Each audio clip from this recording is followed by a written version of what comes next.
네, 안녕하세요. 창필지입니다. 오늘 말씀드릴 주제는 태생적인 한계로 보는 창업 아이템, 업종 선택의 중요성이라고 지어봤습니다. 창업을 해야 되는데 내가 어떤 창업 아이템을 하는 게 좋을 것이냐 생각을 가지신 분들한테는 좀 도움이 될 수 있는 영상이길 바랍니다. 사람도 태생이라는 게 있듯이 창업 아이템이나 업종도 애초에 어떻게 태어났냐, 이런 태생이라는 게 있습니다. 태생에 따른 본질을 알아야지만 내가 하고자 하는 이런 업을 어떻게 운영을 하는 게 좋을 것이냐, 뭐 이런 것들을 가늠할 수가 있는 거죠. 보통 우리가 창업을 하려고 하는 게 외식업이라고 하면, 먹는 업종이라고 하면 예를 들어보자고요. 그러면 이 외식업은 총 3개의 태생이 있습니다. 첫째는 끼니를 때우는 평식, 대단하게 먹으려는 게 아니라 지금 배가 고파 때우는 이 끼니 있잖아요. 끼니로 태어난 그 평식이라는 개념이 있고, 먹기는 하는데 끼니가 아니야. 조금 특별한 때 먹거나 아니면 어머니 아버지 부모님 모시고 가서 먹거나 가끔 한 번씩 나가서 먹는 그런 외식으로 태어난 태생이 있고요. 세 번째는 술과 함께 먹는 안주로 태어난 태생들이 있어요. 이 3개로 태어난 이 태생적인 한계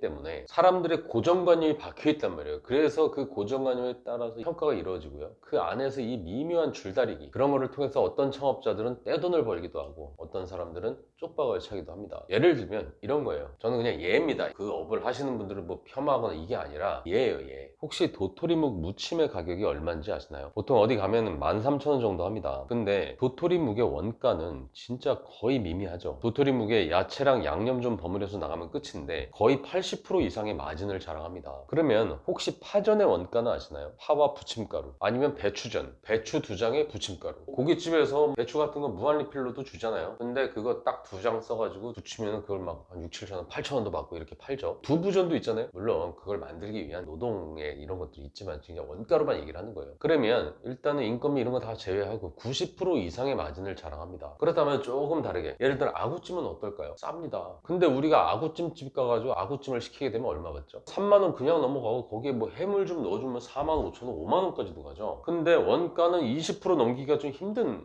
음식인 거예요. 사실 족발이나 감자탕, 불닭발 뭐 이런 것도 같은 맥락인데 지금이야 좀 많이 올라긴 했지만 얘네들 진짜 쌌던 애들입니다. 그리고 지금처럼 이 세 음식들을 식사로 먹지 않았어요. 예전에는 이게 다 술안주였습니다. 족발, 뭐 장충동 왕족발, 골목길, 돈 없는 서민들, 직장인들이 족발에 소주를 먹었고요. 당시에 족발은 원가가 없었어요. 감자탕, 제가 프랜차이즈 회사들을 처음 다니면서 그쪽에서 일을 했을 때가 2008년, 9년 이 정도였는데 당시에 그때 청기화 감자탕인가? 그쪽에 원가를 보고 진짜 경악을 금치 못할 때가 있었습니다. 그 값이 없어요. 원가가 너무 싸서 뭐 더 얘기할 거리가 없었어요. 닭발, 제가 처음 그 창업을 했던 게 치킨이었는데 치킨 공장 가잖아요. 그럼 치킨 공장 마무리할 때 닭 공장 앞에서 닭발 받아가던 사람들이 있었습니다. 그냥 받아갔던 거예요. 그냥 아는 사람한테 준 거예요. 그게 닭발이에요. 당시만 해도 진짜 공장에 아는 사람들 있으면은 그냥 그거 받아가지고 장사한 겁니다. 그거를 양념을 해서 홍초 불닭발, 땡초 불닭 뭐 이런 브랜드들이 막 생기면서 안동 찜닭과 함께 진짜 그때 국민적인 인기가 대단했죠. 찜닭도 마찬가지입니다. 한 마리 통으로 파는 옛날 통닭은 10,000원도 안 하는데 찜닭은 왜 30,000원씩 팔아요? 닭이 고급이라서? 만드는 게 어려워서? 같이 하는 재료가 많이 들어가서? 아니에요. 옛날 통닭은 그냥 간식 개념이고 식사 개념인 거지만 찜닭은 외식이자 술안주예요. 옛날에 우리 보궁추 찜닭이나 안동 찜닭들 보면은 평소 먹는 음식들이 아니었잖아요. 한 번씩 맘 잡고 가서 먹는 외식 메뉴였고, 그거 하나 놓고서 소주라도 한 잔 기울이는 술안주로서의 기능을 했었죠. 군산 오징어라고 불리는 그 이 매운 오징어들, 독도 쭈꾸미, 용두동 쭈꾸미라고 불리는 이 매운 쭈꾸미, 곱분이 곱창 이런 것들, 열탕 곱창, 양념 돼지 곱창들, 이것들 다 마진율 무지하게 좋죠. 이게 그냥 하나씩 브랜드 이름을 안 하고, 예를 들어 우리가 한정식집을 갔어요. 그럼 거기에 쭈꾸미 반찬도 있고 뭐 오징어 볶음 반찬도 있고 막 이러면 그냥 반찬으로도 무한리필을 줬던 것들인데 갑자기 이름 붙여가지고 술안주를 팔아버리니까 갑자기 가격들이 다 10,000원이 넘어가는 거예요. 그러다 보니까 이 배달 시장에 이런 예전에 술안주였던 메뉴들이 되게 많은 겁니다. 왜냐하면 배달로다가 돈을 벌려면 원가가 싸야 되고, 원가가 싼데 또 배달 단가는 있어야 돼. 그래야지 본사도 남고 가맹점도 남고 고객들도 만족감 있게 먹을 수 있는 거거든요. 그래서 그렇게 싸디 싼 오징어와 쭈꾸미, 돼지곱창, 닭발 같은 이런 술안주들, 요즘은 뭐 반값 아구찜이라고 해서 2만원대 아구찜 브랜드도 생기고 하잖아요. 원가가 싸기 때문에 그렇게 할 수가 있는 겁니다. 그러면 반대로 평식으로 태어난 애들이 있죠. 평상시 먹는 음식으로 태어난 애들, 얘네들은 조금만 비싸게 받아도 소비자들이 분노해요. 만약에 김밥을 5,000원에 판다고 한번 생각해보세요. 열받을 것 같지 않으세요? 아마 다들 난리 날 겁니다. 무슨 김밥을 5,000원에 받냐. 근데 사실 김밥 입장에서는 진짜 억울하거든요. 라면에 김밥,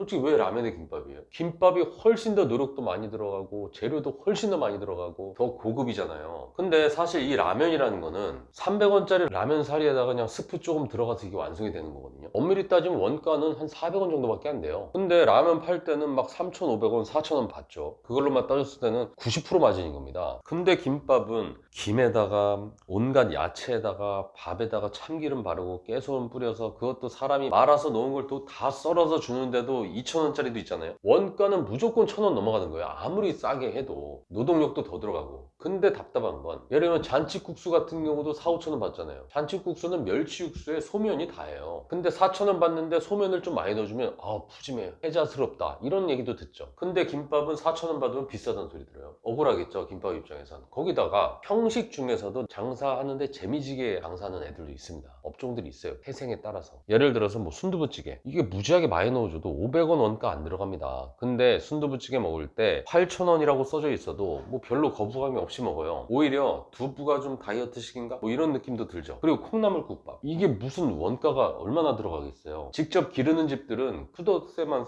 내고 그냥 쓰는 겁니다. 육수는 북어대가리나 가다랑어 포 뭐 이런 거 들어가는 거지 사골이나 소고기 육수가 아니죠. 그럼에도 불구하고 8,000원 받습니다. 이 두 음식은 장사하는 입장에서도 이게 너무 많이 남으니까 인간적으로 계란 하나씩은 넣어줘요. 그리고 이런 집들일수록 또 반찬 인심이 좋아요. 왜냐하면 많이 남으니까. 북창동 순두부 뭐 이런 순두부찌개 집들 가보면은 반찬 되게 많이 주고 생선도 조금만 금액 추가하면 또 생선도 주고 막 콩나물국밥집들 가면은 김 같은 거 막 무한리필로 주잖아요. 그래서 기사식당 같은 곳에서 파는 음식들이 거의 다 뭐 순두부찌개, 선제장국, 콩나물국밥, 냉면, 짜장, 반면, 우동 이런 겁니다. 뭔가 싸고 푸짐한 것처럼 보이지만 실제 원가가 엄청 싼 걸로만 이루어져 있어요. 그리고 우리는 굉장히 싸다고 느낍니다. 닭곰탕 같은 것도 마찬가지예요. 삼계탕은 그래도 닭 한 마리씩 들어가잖아요, 뚝배기에. 근데 닭곰탕은 아마 한 마리 잡아서 이거 살 좀 뜯어가지고 하면 10그릇은 나올 겁니다. 그래서 닭곰탕 같은 것도 기사식당 단골 메뉴죠. 한 5,000원에 팔아도 남으니까 돈 들어가는 그런 재료들이 많이 들어가지 않아요. 그럼에도 불구하고 기사식당이나 이런 데도 또 반찬도 적게 주잖아요. 김치하고 깍두기밖에 없어. 그러다 보니까 푸짐하게 주고 대신 면이나 밥 같은 거 이런 양 채울 수 있는 것들은 무한으로 주는 거예요. 그러니까 이게 싸게 느끼는 거죠. 그럼 또 태생이 외식으로 태어난 애들이 또 있어요. 피자나 뭐 파스타 이런 게 사실 원조긴 합니다. 또 베트남 쌀국수 이런 거 베트남 가면은 2,000원짜리 쌀국수 진짜 뽀대시게 먹는 서민 음식이거든요. 근데 베트남 쌀국수 전문점이 처음에 압구정에 문을 열었을 때 여기는 서민 음식이 아니에요. 한번 먹으러 가자. 외식업으로서 시작이 된 겁니다. 우리나라에서. 그러니까 한 그릇에 10,000원에도 잘 팔린 겁니다. 베트남 쌀국수 지금도 10,000원이지만 10년 전에도 10,000원 받았거든요. 그만큼 외식으로서 인정을 받았기 때문에 그 정도 단가를 줘도 사람들이 먹었죠. 물론 초창기에는 직접 사골이나 고기 육수 빼고 썰고 자르고 이 사람들 공임이 많이 들어간 데다가 압구정과 강남이라는 나름 비싼 곳에 들어간 임대료 그리고 시설비를 많이 썼기 때문에 감가상각비가 들어가잖아요. 그래서 그 가격이 이해가 되는 거였지만 사실 육수는 진짜 고기 농축액 쓰는 데들 정말 많잖아요. 공임이 들어가지 않는 거예요. 그런 것들은 요즘 공장 되게 좋은 육수들 많거든요. 거기다 사실상 맛의 핵심은 시즈닝이죠. 시즈닝이 뭡니까? 미원 다시다예요. 다시다 많이 넣으면 맛있습니다. 거기에다 면, 이 면이 지금 동남아에서는 쌀국수 면이거든요. 우리나라 면이랑 좀 틀리게 좀 차이가 좀 없어요. 엄청 싸요 원가가. 베트남 쌀국수 먹으면 고기 막 엄청 많이 주나요? 몇 점밖에 안 주잖아요. 그러니까 원가 자체 많이 들어가는 음식이 아닌 거예요. 근데 우리가 느꼈을 땐 이건 외식이야. 그러니까 막 5,000원만 팔아도 엄청나게 싸게 느끼는 거죠. 닭 칼국수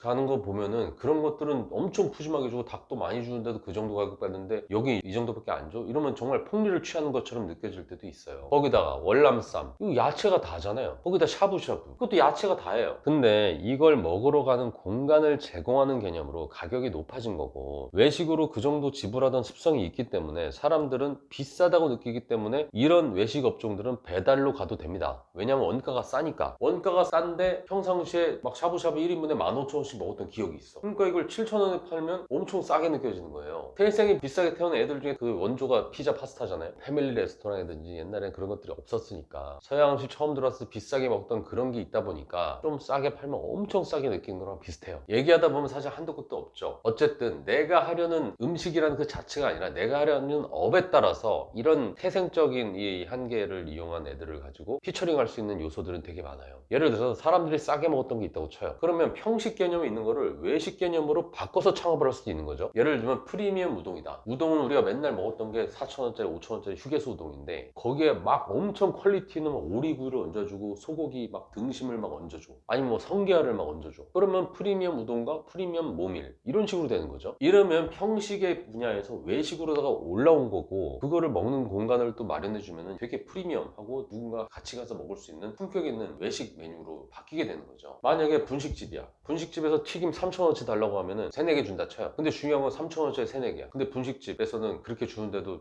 3,000원 받는데 예를 들면 밥 위에다가 튀김을 2,000원어치만 올려줘도 이건 텐동이라 그래서 10,000원 이상 받아도 대우를 받습니다. 일본식 튀김 덮밥이 텐동인데 밥에다가 튀김 올려줘가지고 파는데 15,000원 받아도 아무런 얘기를 안 해. 근데 분식집에서는 튀김을 5,000원어치만 사가려고 해도 비싸다 그래. 물론 그걸 또 운영을 하시는 분들은 튀김 기술이 또 있어야 되고 뭐 이런 얘기도 하시죠. 맞습니다. 맞지만 분식집 튀기시는 분들 좀 고수분들 얼마나 제대로 잘 튀기시는 분들 많은 줄 아세요? 그런 튀김 맛집들이 왜 텐동집보다 너무 저평가 받는지를 전 사실 모르겠어서 어쨌든 라면에도 홍게 한 마리 넣으면 이건 홍게라면 돼서 15,000원 받을 수 있는 외식으로 나갈 수 있는 거고 김밥에도 기본이 김밥에 위에다 성게알만 듬뿍 올려도 이거는 10,000원 이상 받는 좀 특별한 제주도식 아니면 무슨 울릉도식 프리미엄 김밥이 될 수 있는 겁니다. 짜장면 위에다가 소고기를 구워 먹으면 그건 짜파구리라고 얘기할 수 있는 정말 소고기 고급 짜장면도 만들 수 있는 거고 이런 것들은 평상시 부담 없이 먹는 평식에서 외식으로 진화시킬 수 있는 그런 요소들이 있는 거고요. 누구나 알만한 음식에다가 프리미엄 재료를 얹어가지고 외식 아이템을 변모시켜서 장사를 하는 겁니다. 만일에 술안주야. 평소 어딘가 가서 3, 4만 원에 먹었던 안주류가 있어. 사람들은 어쨌든 그 음식을 그렇게 지불했던 기억이 있다고 한번 쳐보자고요. 그러면 우리는 그런 고정관념을 없애고 반값을 외치는 겁니다. 4만 원짜리 아구찜 우리 2만 원 반값 아구찜이다. 매운 오징어 15,000원에 먹었던 사람 불닭발도 1+1을 껴주는 거예요. 아, 매운 오징어 1인분 가격으로 우린 불닭발까지 준다. 뭐 이런 것들은 평상시에 술안주로 먹었던 것들을 배달로다가 평식으로 먹을 수 있게끔 그렇게 가성비를 확 줄 수도 있는 거죠. 공간을 주는 개념으로다가 많은 금액을 받았었던 뭐 샤브샤브나 월남쌈 일본 나베 같은 것들 스키야키나 밀푀유 나베 뭐 이런 것들 있잖아요. 이런 것들은 먹었던 기억은 비싸긴 하지만 실제로 원가는 많이 들어간 게 아니기 때문에 배달로도 다 갈 수 있는 거예요. 그렇게 점심 메뉴 특화시키고 저녁 메뉴 또 특화시켜서 그걸 피처링 줘서 또 할 수도 있는 겁니다. 그러니까 남들이 다 하는 거 이거 하면 대박이다 이런 것들을 그냥 맹목적으로 그렇게 경쟁 많은 데들 맹목적으로 따라가서 하려는 창업이 아니라 우리가 하려고 하는 이 음식들의 태생을 따라가다 보면은 그 안에서 뭔가의 기회가 나오고 좀 더 다른 형식의 창업 아이템으로 변모를 시켜서 재미지게 장사를 할 수 있다는 그런 생각이 듭니다. 특히 초보 창업자라면은 우리가 엄청난 기술이 있는 사람들이 아니잖아요. 그러면 우리는 경쟁자가 적고 나름대로 머리를 좀 써서 좀 피처링을 좀 다르게 해서 판매 루트나 판매 방식을 좀 다르게 하고 사람들의 고정관념을 깨는 방식으로다가 이렇게 변환을 시키면은 거기 안에서 또 기회가 나올 수 있다는 생각이 들어서 또 주저리 좀